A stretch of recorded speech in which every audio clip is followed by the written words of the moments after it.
G'day, Dan. How are you? Good, thank you. I really appreciate you coming on board today just to help us out a little bit, to tell us about your experiences on farm with the Excellent product. Yep. Can you just give us a bit of Can you give us a bit of background about the farm itself? So we're just in Tura in the hills here, Tura North, about 200 hectares, 460 cows. Family farm. Took over came home on the farm about 20 years ago. Yeah. Taken over the reins in the last 7 or 8 years. Yeah, so. Yep. How many head you got? 460. 460. So, yeah, that's a peak number. Has been for the last couple of years. Yeah. So, yeah. So what's your milking setup? We're just in a 20 double up herringbone. Yep. Cup removers and all that sort of stuff. Computer system, and yeah, probably not big enough for what we do, but we put up with it. And how many staff do you employ there? I've got 2 full-timers and Dad comes up, so yep. He still lends a hand. Yep, okay. Yep. So you've been using Excellent now for how many years? I think I'm on to my 3rd year. Yeah. Yeah, and it's just been made life a hell of a lot easier. What were you doing before? I tried everything. I tried DCAD. I tried lead feed pellets. I just Mag C. I tried everything, and nothing seemed to have an effect for me. I do like the cows going out onto the grass while they're calving.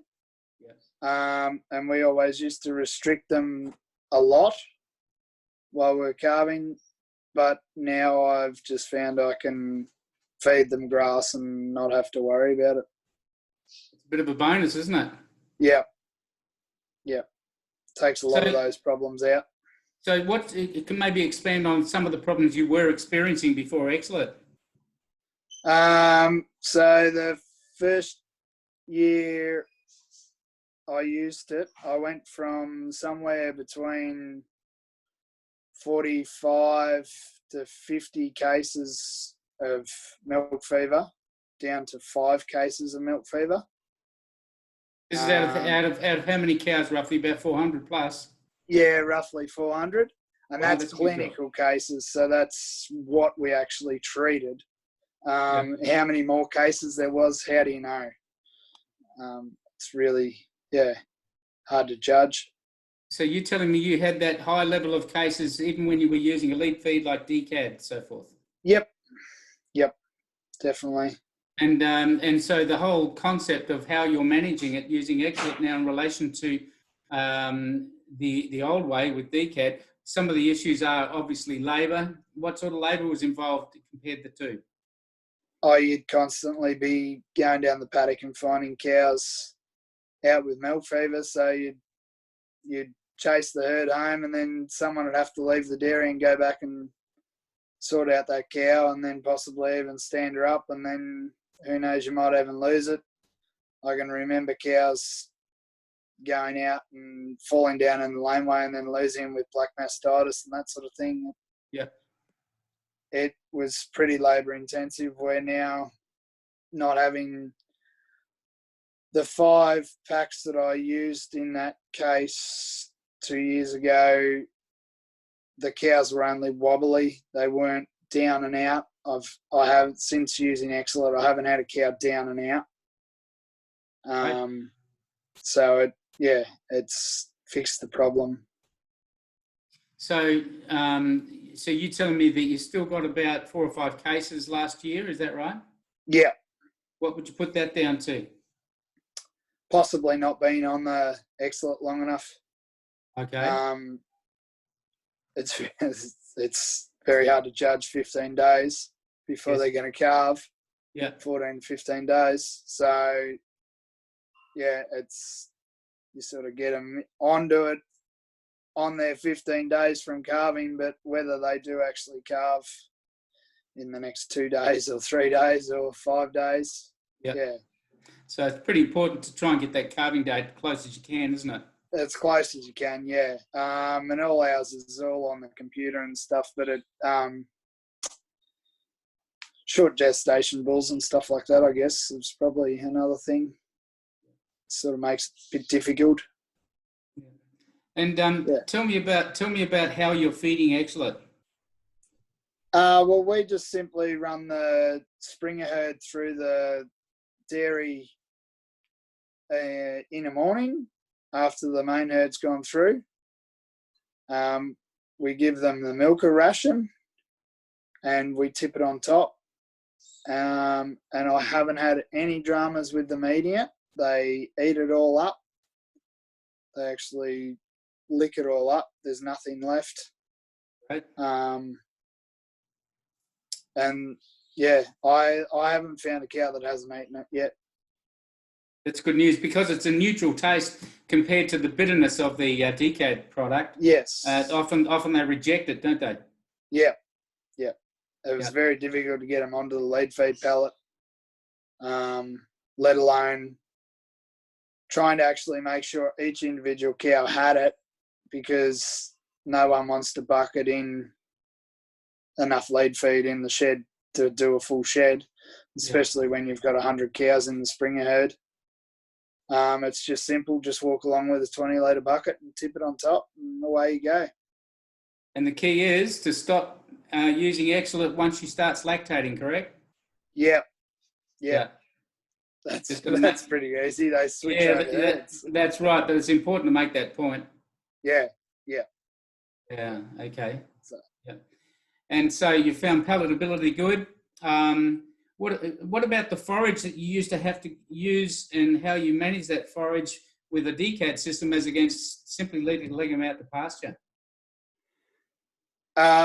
So on a normal year, when we're not as wet as we are this year, we simply just follow the milker herd around and clean up the paddocks, or even just give them their own strip in a paddock.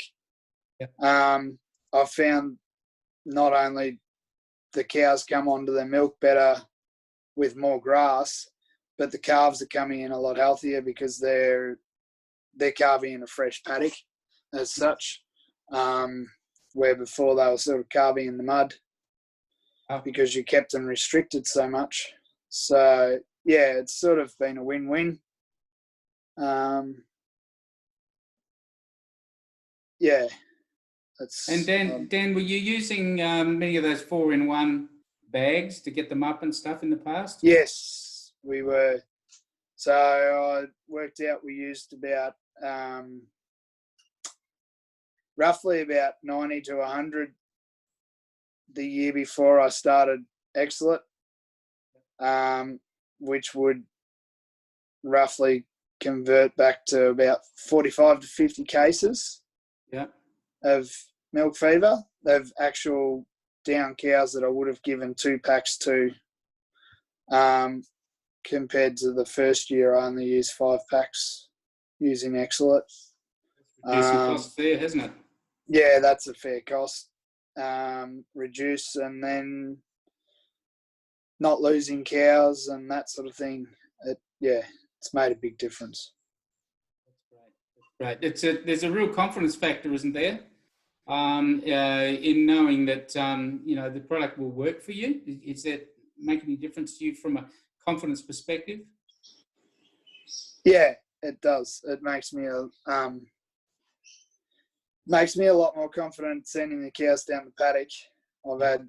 I've had it before where I've sent the cows down the paddock and you'll be going down there to check them because you're not sure that they're all going to be standing up when you get down there later on. I don't even think about it these days. And have you noticed, I've had comments from other customers about the quality of the colostrum. Do you measure the quality of your colostrum? Yes, I measure all my colostrum. Right.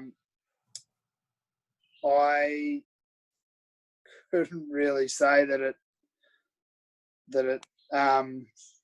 it's good, and I would say we've probably got more, but as far, I can't really remember whether I was getting less good colostrum before or more good colostrum.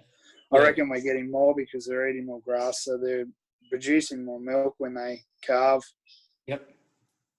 So yeah, they're calving easy too, like just having the energy and everything, being on the grass, being on the Yes. pasture. I still feed them hay, don't get me wrong. No, that's right. Yep. Yeah. So you know, we know that it's well known that if you've got one case of clinical milk fever, you've potentially got about 7 more subclinical cases within the herd. And you don't actually see that they've got a problem, but they're not functioning as well as they should. And you get other issues like retained membranes. You get some potential mastitis issues, displaced abomasums and things like that, metritis.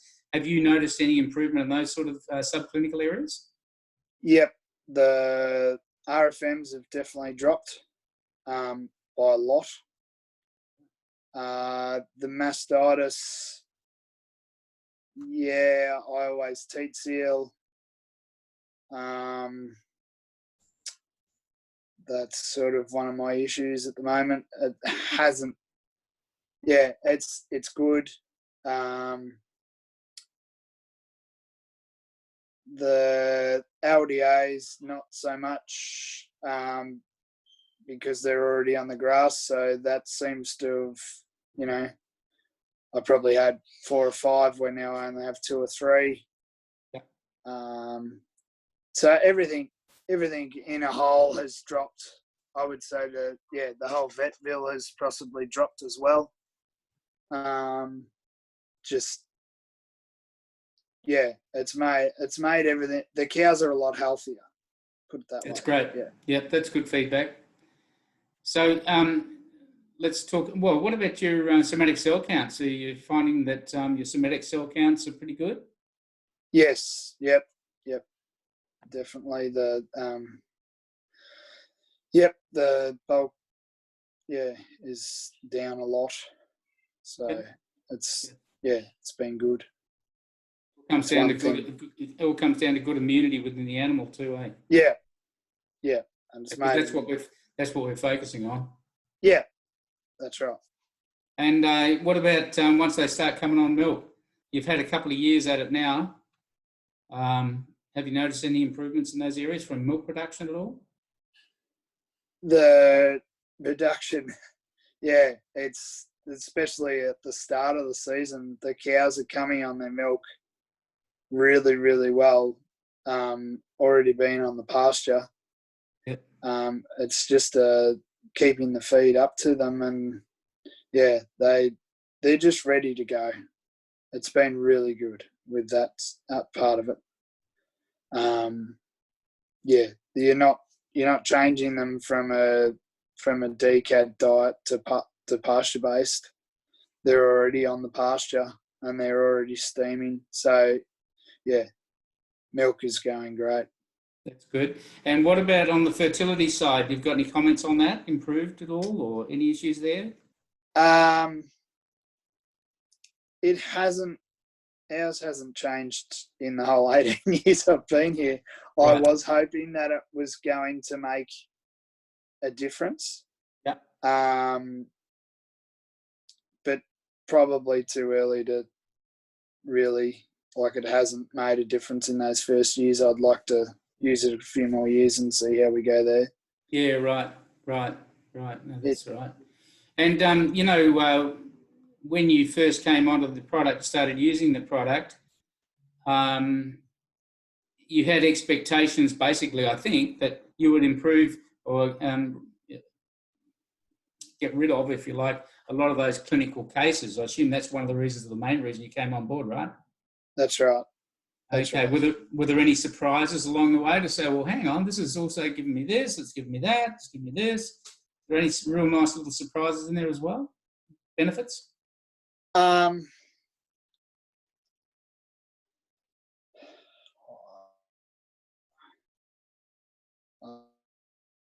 This year, I was going to say,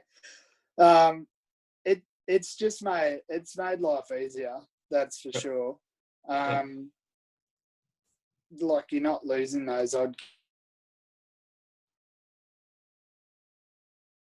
They're losing you, I think. There, you there? You there, mate? Hello.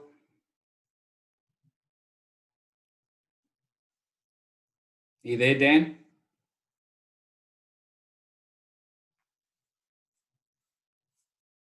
You there?